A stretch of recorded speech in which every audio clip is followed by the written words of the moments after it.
We in them crunk conversations like money get made, empires get built, a milk get spilled. Let's go. Crunk, crunk, crunk, crunk. You better get crunk. Okay. Let's get it.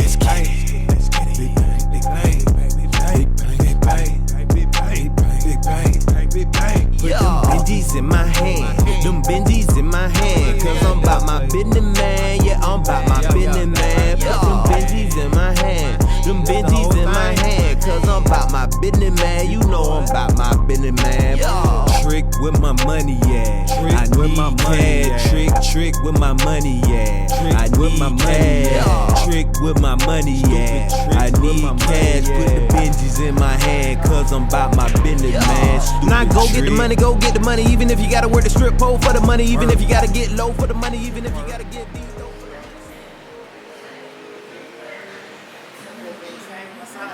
Thanks for coming through to downtown Billards. It's good to meet you. I appreciate you making the drive. Are you ready to shoot some pool, have some drinks, and get to let the world know what Bigbankstank is? I was born ready for this. Alright, let's get to it.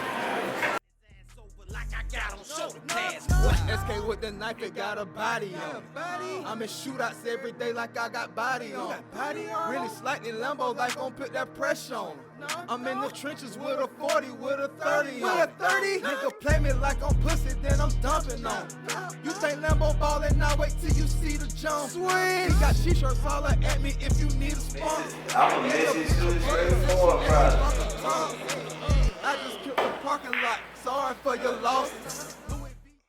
I walk in and reek, went out the bag and I put that on me. All of these buds like I cut down a tree. Remember when I ain't had nowhere to sleep? Catching these plays, now I'm going deep. Got on the gym with the lumps on my thighs. Thought my crash, I'ma capitalize. Jump on them Zans, they be kicking my behind. Gigging to the paper, I don't see you in behind. I'm minding mine, paying no, never mind. Tryna start mine, leave a hole in your mind. When it come to money, got a whole bunch of time. Smoke a lot of weed, but I damn sure ain't fried. Beat down the block with a paint match tie. I got my back, no one to rely. If I catch a flat, bitch, I'm buying a tie. And when it's that time, I'ma figure it out.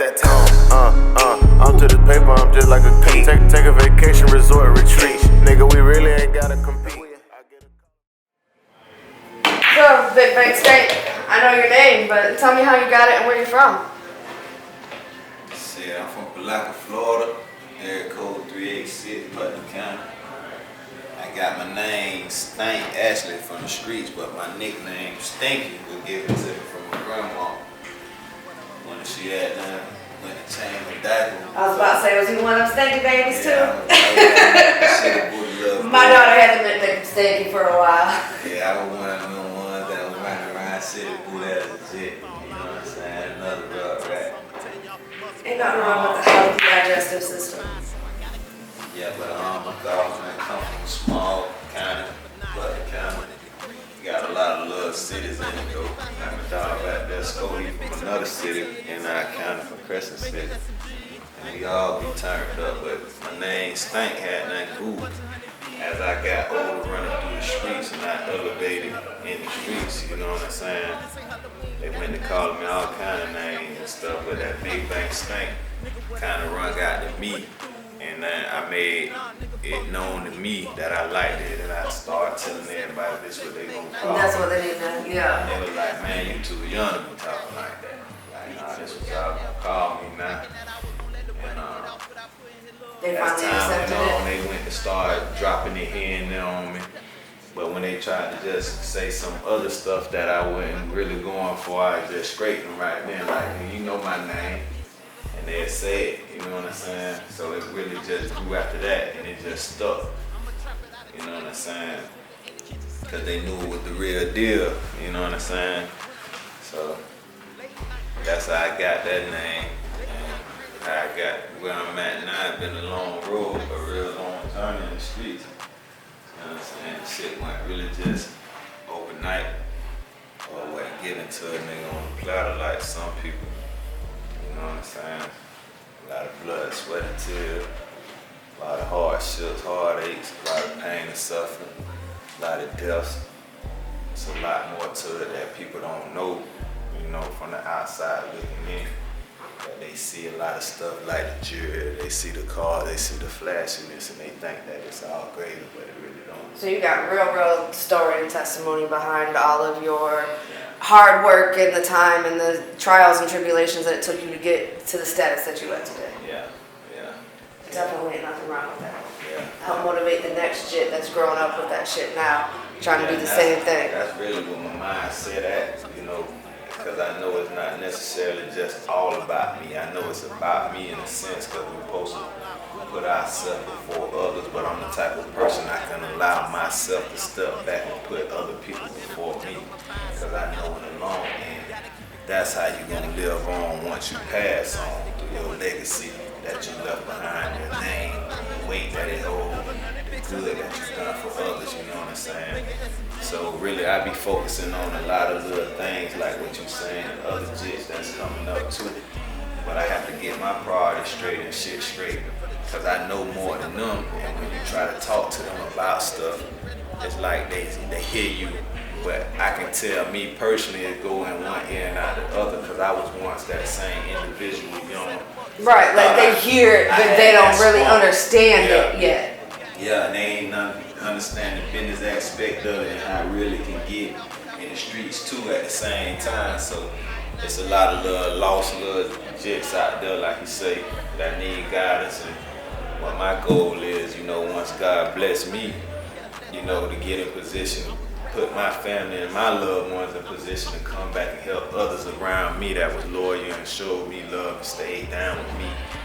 You know what I'm saying? And get them in a position where they can get that same family out of the same struggle we Go ahead and you know get back to the family, starting with the home team first. Get back to the community and that's and what the it's about. A lot of neighborhood. people, Absolutely. a lot of people don't always do that though. You know? No, they don't. They leave the people they came from in the dust dragon. Yeah. But some people, unfortunately, need to be left in the dust dragon. But true too. hopefully they can figure that out between point A and point B and give those that deserve it that rightful level up that they deserve when you're able to get that opportunity. Absolutely. I don't disagree with that at all. So you've obviously been through a lot of shit, but when did you start to use music as one of your outlets to tell the world about it and use it to overcome? Shit, with me and the music, like I've been gifted with music all my life. Like I got a real talent, real God gift for music, very versatile. But I've been rapping and singing and shit since I was like in elementary school, as far as I can remember. Look, you know what I'm saying? So it was like really with me, I never really got to express it all the way to the world as much as I would want to right now at this moment in time, but I know it's coming, you know what I'm saying? But my passion for music came from what I was going through. Like, since my first time I got locked up, I was 9 years old. Like, so when I was in there, I was like feeling a lot of different emotions and a lot of different things were running through my mind. And I didn't know how to control it, so I just write. I did that a lot growing up too. It was a journal, not poetry, Yeah, no I lyrics like it. or I nothing. already So like I it. definitely used writing as a way to get my emotions out. Yeah, I really liked it, singing and shit, so I was harmonizing and stuff, and I had done made this one song called Let Me Out of Here. Cause truthfully, I had just beat up some dude in Part 2. Cause I was mad, I ain't know where I was at, I ain't know nobody over there. I was in Gainesville, Ocala, Detention Center. And dude he tried to somehow beat him up. They put me in the bar, so I'm in there beating on the dose. I'm screaming, Let me out, let me but I'm out. singing. Like, Yeah. let me out of here. Like you took your This frustration. lady and came your by, she creativity. was one of the CEOs. She worked the girl part, but the lady always looked at me and she kind of like spoke to me and stuff. Yeah. So she was walking by and heard me beating on the door and she was telling me trying to calm me down and stop me.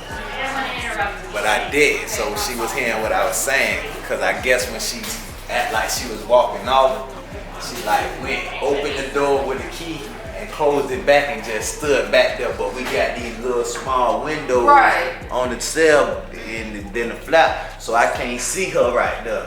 So I go back to beating that bitch hard, kicking that bitch, screaming, singing, let me out of here when I'm singing my little song.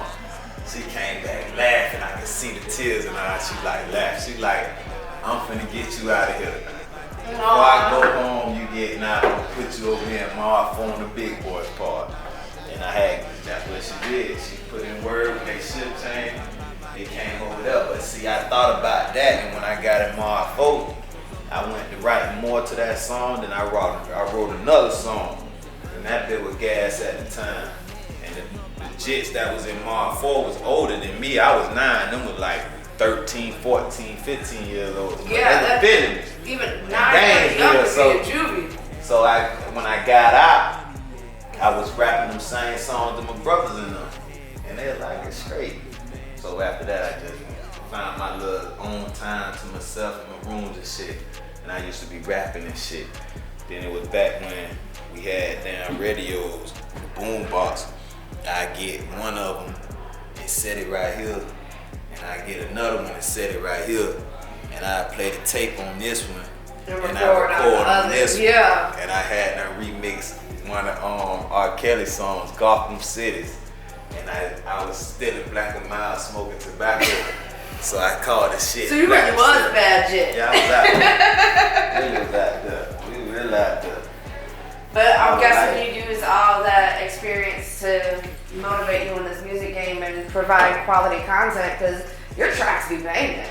Yeah, I appreciate that. Glory be to God. You know what I'm saying? Because like I say, it's a talent that He had given me. So like I'm taking the time out, even when I'm speaking with you in an interview, I'm still throwing Him the praise, because I know I don't pray all the time. You see what I'm saying? So I put that in the universe because I'm very spiritual. But on the sense of my music life, far as what I want to do with it, it's a big impact that me and bro be chopping up about a lot of times on the music tip, that we just want to make the right steps. You know what I'm saying? And I got other people support me too. So I'm just really just waiting for everything to fall in line and order, and when the stars line up, we cool. Yeah, you're preparing for that universal gift that you know is gonna drop, because you've been working on your karma and stop doing all the bad shit. Yeah. I feel you on that, because I've been through that myself. So I definitely feel you on that. But I see the lady just brought our food. I think we got some wings again, definitely some fries. So let's go ahead and sit down and get to know you a little bit more. Alright, so now that we've had time to soak up some of this alcohol with these fries, tell me about how you transitioned from beating on your set, the wall, the door at the box, to making it a career. Shit, it really started out the streets, man. The street signed me. Shit, the street signed me. You feel me? Like right now, you see it with me still. Street money TV. Cause that's how it came. Like started out in the street, running around the street, getting into shit, terrorizing shit, being bad, and then also putting all the stuff that I was doing into my lyrics. Like I was saying, more of like ghetto poetry. Yeah, using those experiences to create. All the little peers of mine liked me. Then all my other older homeboys liked it. Then it just branched out dope. They started liking me, you know. And they knew us in the streets for real, so they was like, okay, we fucking them. So they really real. You had a very organic movement and transition. There's a better word, I think. Transition into making it a hobby for a career. Like as always, like I follow my heart with my music, but it was older, big time boys in our city that was doing music too, but they was like more laid back with it, so they was just gonna sign some jits, and they were trying to get jits to sign. Yeah, they didn't want to be in the spotlight. My brother, yeah, he used to cut our hair, and then my brother brought him to the house to cut my hair, and he was like, man, here go my brother, I was telling him he could rap, and he asked me to rap, and I rapped for him, and he liked me, and like that next week, he took me to Jacksonville to the studio. And when we was in the studio that one night, I felt uncomfortable because I was by myself, and we were far away, and I was already high. Unknown surroundings. Yeah, I was high. And with your background, I'm sure you'd be guarded when you go out, just like I be guarded when I go out. And I don't like being strange situations. I was a young kid. I would hide and I would fall from my surroundings. So I'm like, okay, I'm paranoid now. So I went to telling them I got my homeboy that rap with me, so I could try to ease my homeboy in. And then now when they try to take me far like this, I can get my homeboy to come with me. Then I feel comfortable. Right? No, absolutely. It's always important to have a good road dog in the beginning. Whatever I'm about, so I feel safer with someone like that around that I know like on the same page I'm on. Because at the time, I didn't know Woody was like that with what he was trying to do and what he had. But as time went on, I seen the genuine love he had for me. You know, and it was straight genuine, straight honest love and loyalty, and it was always that. So, you know, it was just kind of suspicious at first. I'm trying to get my boy to go. No, absolutely. And there's, from in my opinion, there's nothing wrong with that, especially in this industry. I learned a lot from, you know, dealing with him in the music and seeing Woody do a lot of business with music. I seen him take a lot of L's, like people was real grimy and shicey, which is the same way in the game now today. You know, it's a lot of shicey people in the game. Everybody trying to make money, you know what I'm saying, off someone else. And I seen that firsthand as a young jit growing up in the music industry dealing with Woody, because we had a label named Trio. He had that record label named Trio Records before Boosie even came out with Pimp C and Bun B when they started. They little trio. Theirs on was spelled T-R-I-L-L. Woody had ours on spelled T-R-E-A-L, like T with a real. And what the thing was, I got slammed and I had went to a program. And when I was in the program, them boys, Boots and Webby was making noise. So my brother came to me because I'm getting closer to getting off my bed. And he came to me and let me hear them. He like, man, these boys done blew and they screaming Trio Records.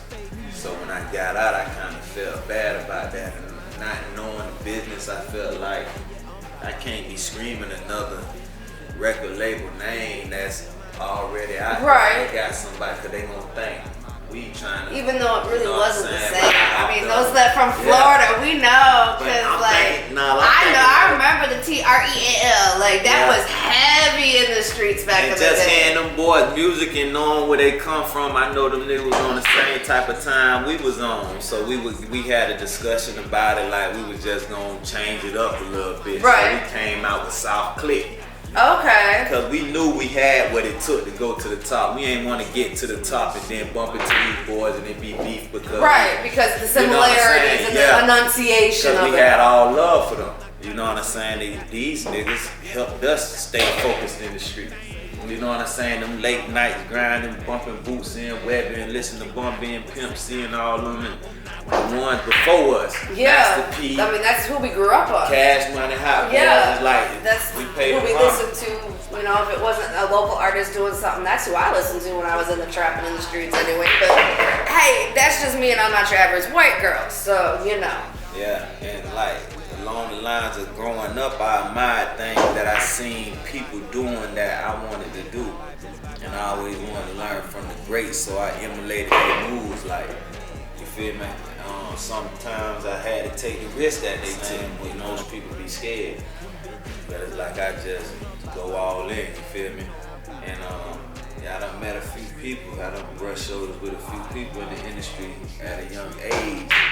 And I felt like it was good that I got the experience meeting these people so young.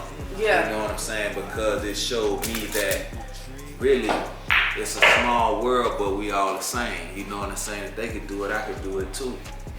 But I never really was focused and I never had that real strong support until I came home now. So when I came home, it's like everybody was expecting me to come out the way they wanted me to come out. Right, you know to follow all their suggestions because you fresh home. With my mind you don't know what you want because you don't know what the streets is like no more.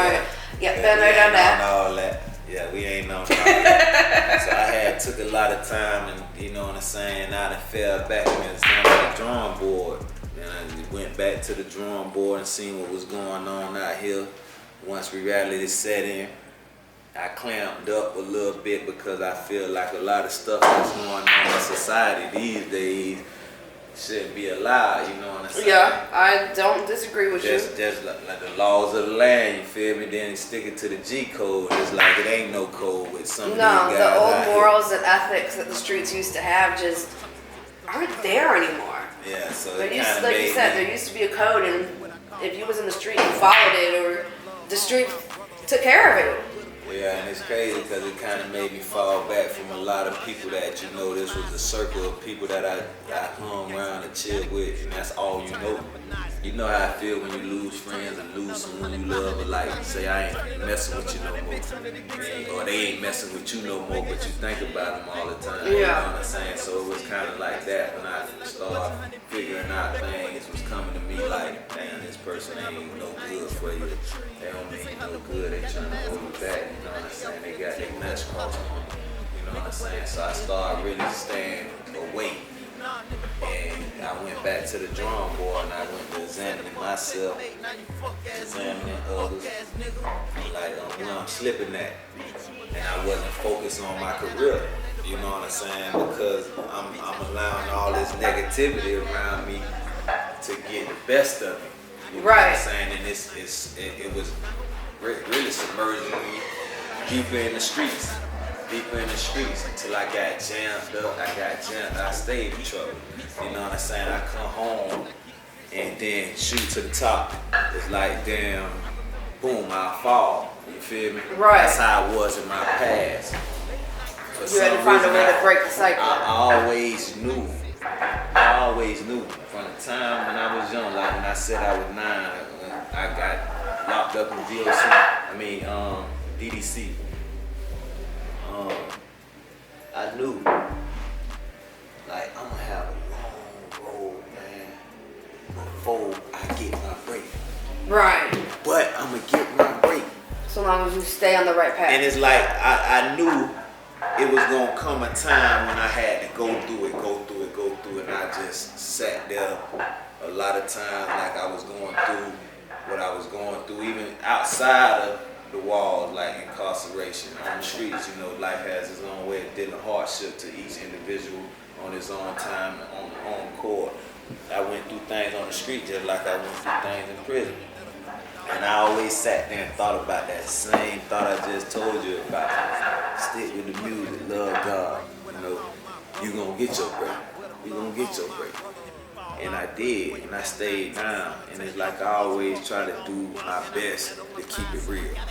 And I feel like with me being so on to being real, it kind of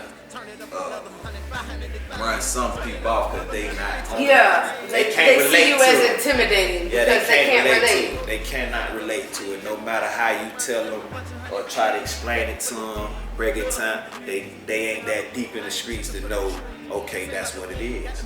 You know what I'm saying? So sometimes it's best to just leave things unsaid with some people. You feel me?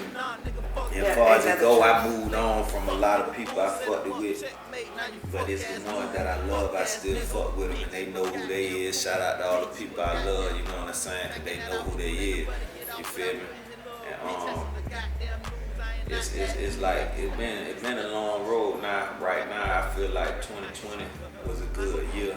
Even though I had plans at the beginning of this year to do more of my music. Yeah, because I was gonna say 2019, you were starting to make some pretty big moves. You had some very catchy tracks and some visuals out there right now. I froze up in 2019 because I came home and I had papers.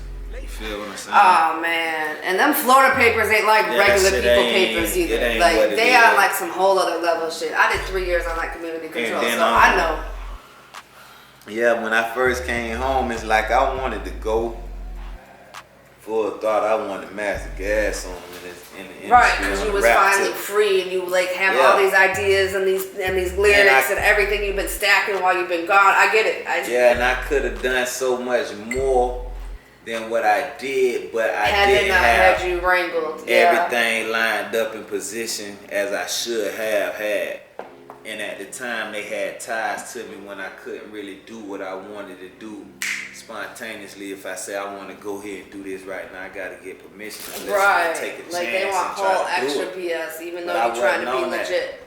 Yeah, cause I just did the whole 8 off of 9. You feel me? So it's like I basically maxed out. And then I got 3 years paper, and off my papers I had, 18 months early termination. They drugged me on that for 23 months, you know what I'm saying? So, through it all, I persevered, and I'm thankful I'm still here, because it's a lot that been going on. You know what I'm saying? And I know that God still protecting me, still covering me, still walking with me, and I know that my dream is soon to come true. Just like I'm in the presence of you today. It's the first time meeting. I'm thankful for giving me the opportunity to get out here and allow my voice to be heard just on the tip of music and about my life. You know what I'm saying? Because I do have a lot to talk about, and which we are going to block. Yeah, absolutely. I'm looking forward to it. More and more they're going to have. Yeah. Right here. This was, shout out Crunkboyfilmz, because this was a meeting in the making. I'm telling you, watch. Just watch. Y'all stay tuned to YouTube. So let's talk about the music you got coming out, because I know you got some stuff hidden in the vault that you're ready to bring out for us soon. Some stuff that I don't know where it come from, what planet, but it's that. You know what I'm saying? We gonna just put it as that. It's that. Any expected release dates or anything, or are you gonna wait and set everything next year and wait for some of this COVID mess to die down? Nah, I never been the type of artist that like that probably come down the line once I get signed and stuff, or somebody like doing all that, structuring my CD, the way the songs go, and when the release day come out, man, drop that shit, I like it, I put it out there, you feel me? If I drop it and I feel like it's so hard, I gotta invest and when into it's the ready, video. you ready to jump. Yeah, I feel you. Then I grind to get what I need for my video. Then I try to do what I can to make my video look the same visual as you get when you hear my lyrics. You want to see that. I want you to see that. That's why my videos, they cost. You know what I'm saying? Renting stuff and stuff sometimes, I gotta fake it to make it. So getting it right now, rent it one day, I'ma own it, you know what I'm saying? So it's the big boy, you know what I'm saying? So we gonna keep it pushing. So basically, stay tuned. It's really hush hush, cause ain't no game plan. Ain't no game plan. Run it as he feels. If you fall out with him, boy, you better not tuss. I'ma tell you off the must fuck nigga on my bus. And I put that on my fire, so I gotta keep it G. Gotta keep it gangster, nigga. Gotta keep it. Bruh, just banged my line, told me them niggas right there in front of the store right now, man. Come on. Niggas think it's a game. Ain't playing with that cash, I'm on your ass, bout that bag, boy. Yeah, I'm on your ass, put your ass under the grass, boy. Put you under the grass, and then I go and smoke some gas, boy. Smoking on some gas, my foot heavy on the gas, boy.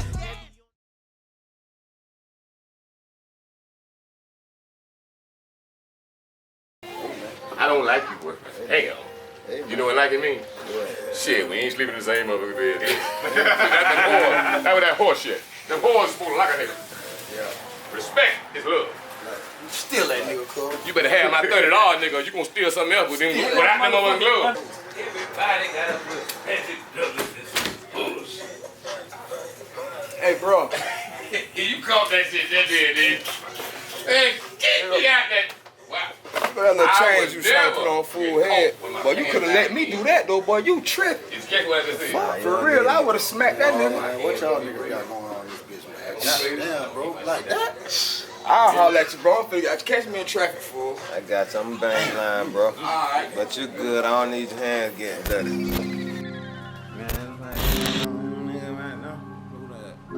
DJ Flick on the beat.